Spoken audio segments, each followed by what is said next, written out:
নমস্কার বন্ধুরা, আজ আমি নিয়ে এসেছি একাদশ শ্রেণী বাংলা সেমিস্টার ওয়ানের একটি কবিতা কাজী নজরুল ইসলামের লেখা।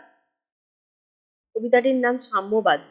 এই সাম্যবাদী কবিতা থেকে এমসিকিউ প্রশ্ন উত্তর নিয়ে আজ আমি আলোচনা করব। আশা করছি তোমাদের এই সাম্যবাদী কবিতার এমসিকিউ প্রশ্ন উত্তরগুলো সেমিস্টার ওয়ান পরীক্ষার ক্ষেত্রে কাজে আসবে। তাহলে বন্ধুরা, যারা আমার চ্যানেল সাবস্ক্রাইব করোনি এখনো পর্যন্ত, তারা প্লিজ আমার চ্যানেলটা সাবস্ক্রাইব করে ফেলো আর বন্ধুদের মধ্যে আমার চ্যানেলের লিঙ্কটা শেয়ার করে দিও। আর তোমাদের যে সাবজেক্টের যে প্রশ্ন জানার আছে অবশ্যই আমাকে কমেন্ট বক্সে কমেন্ট করে জানিও। তাহলে বন্ধুরা চলো, আমি দেরি না করে একাদশ শ্রেণী বাংলা সেমিস্টার ওয়ানের যে কবিতা কাজী নজরুল ইসলামের লেখা সাম্যবাদী, এই সাম্যবাদী থেকে এমসিকিউ প্রশ্ন উত্তর নিয়ে আলোচনা করতে শুরু করি। সাম্যবাদী কবিতাটি কবির যে কাব্যগ্রন্থ থেকে নেওয়া হয়েছে তার নাম হলো সাম্যবাদী। যেখানে আসিয়া এক হয়ে গেছে সব বাধা ব্যবহার, যেখানে এটা সম্ভব সেটি হলো ধর্ম ব্যবস্থায়। নেক্সট দেখো, কনফুসিয়াস ছিলেন সৈনিক দার্শনিক। চারবাক হলো একটি ভারতীয় দর্শন। পুরাণ কি? আল্লাহর বাণী সংকলন। ত্রিপিটক কাদের ধর্মগ্রন্থ? ত্রিপিটক বৌদ্ধদের ধর্মগ্রন্থ। জেন্তাবেস্তা কাদের ধর্মগ্রন্থ? জরাথুস্ট্রির ধর্মগ্রন্থ। নেক্সট দেখো, গ্রন্থ সাহেব কাদের ধর্মগ্রন্থ? শিখদের ধর্মগ্রন্থ। নেক্সট দেখো,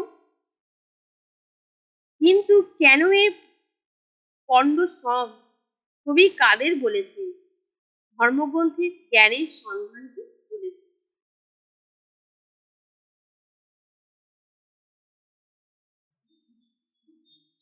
দোকানে কেন এ দর কষাকষি? কবি এখানে কি বলতে চেয়েছে?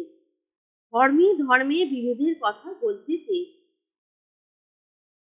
নেক্সট দেখো, কবির মতে তাজা ফুল যেখানে ফুটে আছে পথে, পথে ফুটে তাজা ফুল। এই তাজা ফুল কি? তাজা ফুল হলো সজীব হৃদয়। সকল কালের জ্ঞান যেখানে আছে মানুষের নিজের মধ্যে, নিজের প্রাণের মধ্যে যা খুঁজে পাওয়া যায় সকল শাস্ত্রে। দেউল শব্দটির উৎস কি? দেব ফুল। সমস্ত দেবতার মন্দির হলো মানুষের মনে। নেক্সট দেখো, মৃত পুঁথি কঙ্কালে যা খোঁজা উচিত নয় বলে কবি মনে করেছেন সেটি হলো দেবতা ঠাকুর। মৃত পুঁথি কঙ্কাল বলতে কবি যা বুঝিয়েছেন সেটি হলো অপশন বি, পুঁথি জ্ঞানের অসারতাকে। মানুষের হৃদয়কে কবি বলেছেন অমৃত রূপ। অমৃত হিয়ার নির্ভীত অন্তরালে যিনি হাসেন দেবতা ঠাকুর। নেক্সট দেখো, বন্ধু বলিনি ঝুঁক কবি যা মিথ্যা বলেননি সেটি হলো মানুষের হৃদয়ের কাছে সমস্ত রাজমটক লটিয়ে পড়ে। নীলাচল কি? নীলাচল হলো অপশন ডি, পুরী। জেরুজালেম বিখ্যাত কি কারণে? ধর্মস্থান হিসাবে। নেক্সট দেখো, মদিনা বিখ্যাত কি কারণে? হযরত মুহাম্মদের জন্য। নেক্সট দেখো, ঈসা মুসা কে ছিলেন? একজন নবী। ঈসা মুসা হৃদয়ে যার সন্ধান পেয়েছিলেন সেটি হলো সত্যের পরিচয়। নেক্সট দেখো, বাঁশির কিশোর বলতে যাকে বোঝানো হয়েছে সেটি হলো শ্রীকৃষ্ণ। নেক্সট দেখো, বাঁশির কিশোর যা করেছিলেন অপশন এ দেখো মহাগীতা রচনা করেছিলেন।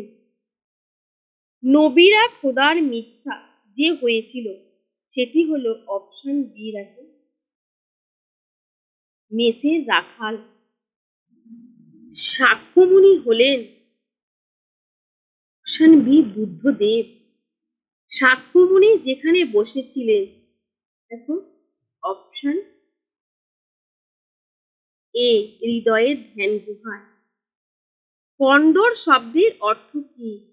অপশন সি গুহা। আরব দুলাল বলতে যাকে বোঝানো হয়েছে অপশন সি খোদা।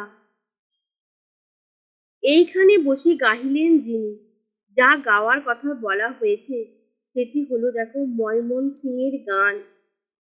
কোরআনের গান কবির কাছে সাম্যের গান।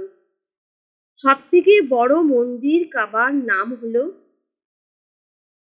হৃদয়। তাহলে বন্ধুরা, আজ আমি তোমাদের এই সাম্যবাদী কবিতা থেকে এমসিকিউ প্রশ্ন উত্তর নিয়ে আলোচনা করলাম।